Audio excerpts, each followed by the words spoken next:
Welcome to Manawaker Studios Flash Fiction Podcast. I'm CB Droege. This week, The Coven by CB Droege. Grizz thought the interview was over, but Delta Rho's Assistant Minister of Adept Operations, after questioning her about her abilities and her life for over an hour, had told her that someone else would be coming in to speak with her after he left. So she sat. She was starting to think it might have been a mistake, and that no one was coming. It had been 15 minutes. She decided to give it 5 more, and then go out and ask someone. She wished she had a book or her communicator with her. The room was a simple, unadorned box with green walls and an artificial wood table with a few chairs. There weren't even windows to look out of, despite that the ministry building sat in one of the most beautiful locations on the city station. Grizz squinted at one of the chairs and concentrated, trying to shift it slightly back from the table. Her eyes watered, and it felt like her skull was tightening, but nothing happened. She knew that no adept, no matter how sensitive, could ever use their power without an engine nearby, but she'd heard it was good to practice the techniques even when the engine was not around to make her will manifest. Now that she knew how to flex the muscles, as it were, she could get a little stronger without actually doing anything.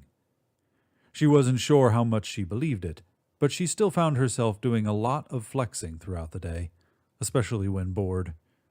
She tried again, and this time the chair shifted just a touch. Startled, she closed her mind, but realized after a moment what must have happened.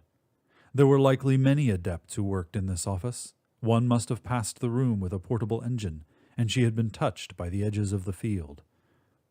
As confirmation, there was a small knock at the door before it opened wide, admitting a woman of bold presence.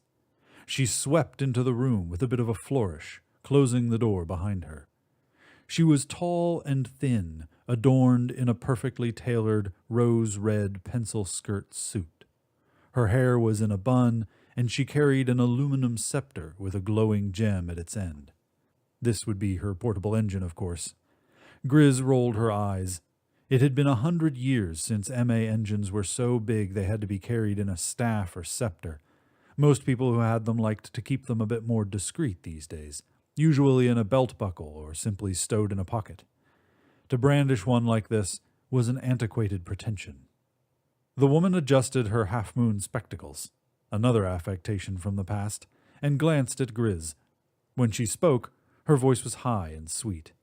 "You must be Grizella," she said. "That's a lovely name." Grizz was immediately on her guard. People often commented on her name, but usually they called it interesting in a hesitant sort of way, or sometimes they simply asked her if she had a nickname. No one ever said the name was lovely unless they were pandering or condescending to her, neither of which she trusted. "Grizz," Grizz said simply. The woman flashed a frown. "Grizz, then," she said. "I'm Bethany Harold. I'd like to talk to you about an opportunity." She smoothed her skirt and sat across from Grizz at the table. Grizz brushed the hair out from in front of her eyes and sat back into the chair. "What kind of opportunity?" "I'm sure the assistant minister went over your compulsory service requirements with you," she said. He had. But Grizz had known since she was 10 that her abilities would mean a non-voluntary 2-year stint in the guard forces starting on her 18th birthday. She nodded. "You may be able to avoid that," Bethany said with a sly smile. Grizz only then noticed that the woman was wearing a small black pin on the lapel of her suit, a crooked, pointed hat crossed with a broom. "Oh." "You're a—" Grizz began, but the woman cut her off. "I'm a representative of an ancient organization which is always interested in recruiting women with talents like yours." "Like mine?" Grizz asked. Was she really being invited to the Coven? "You're a presto," the woman explained, using the slang term for a telekinetic adept. "And a very keen one from the reports I've read. You would no doubt be a great asset to the guard force, and would likely rise through the ranks quickly and easily if you chose to stay beyond your compulsory service. It would be an easy life, filled with respect and power, and perhaps a future in political leadership. We haven't seen a presto of your power in this city in 2 generations. You would be a shining star, the brightest jewel in the crown of Spin City Delta Rho. Despite herself, Grizz felt her face grow hot. She knew she was good, even advanced, but this was too much. She sat silently and waited for the but that was surely coming next. Perhaps, Bethany said, easy isn't what you want, or what you need. If you come with me, it will be challenging. The training will be grueling, the respect will be hard-earned, and the power will be a long time coming. But your importance will go beyond this tiny city. Our organization spans the many settlements of humankind and wields power across the system. Grizz knew about the Coven, of course. There were plenty of stories. She had heard that they were the true power behind the Soul Council, that they guide civilization from the shadows using wit, wisdom, and their extraordinary adept powers. She'd also heard rumors that they eat goats raw, consort with pirates, and steal babies. She had even heard someone recently say that the Coven had been responsible for the attack on the Venus colony 30 years ago. In a universe of peace and transparency, the Coven was an enigma. Can you tell me more about your organization? She ventured. The woman's eyebrows knit and her nose crinkled a bit over her understanding smile. I'm afraid not, but I think you already know something of who we are. If you accept my offer, of course, you will learn everything you need to know once you're off this city. Off the... Grizz started to ask, but then caught herself and said, Of course, I would have to leave Delta Rho. Bethany only continued to smile, her expression now open and inviting. A picture of patience. Grizz wondered how patient she really was underneath. What would I tell my friends and family? She asked. Nothing, the woman said. If you accept my offer now, you will never contact them again. They will be informed of your death in a tragic transport accident. Grizz gasped, for the first time really shocked by all of this. Taking it all in was overwhelming.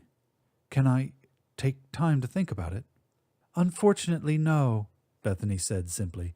If I leave without you now, we will never contact you again, and you will never find us.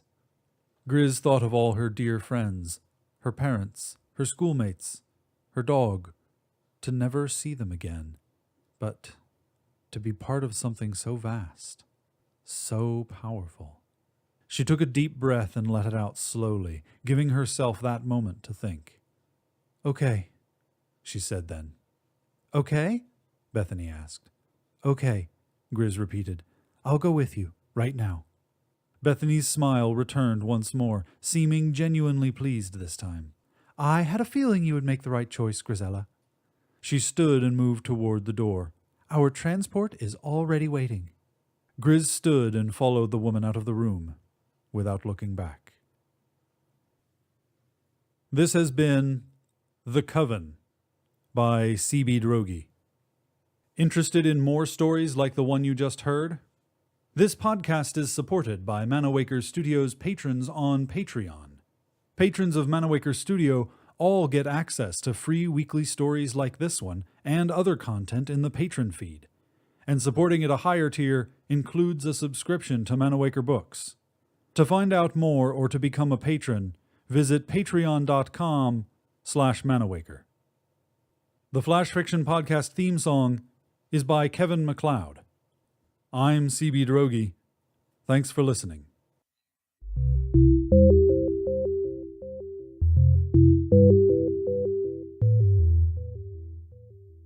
Episode 0129, Copyright 2016, CB Droege and Manawaker Studio.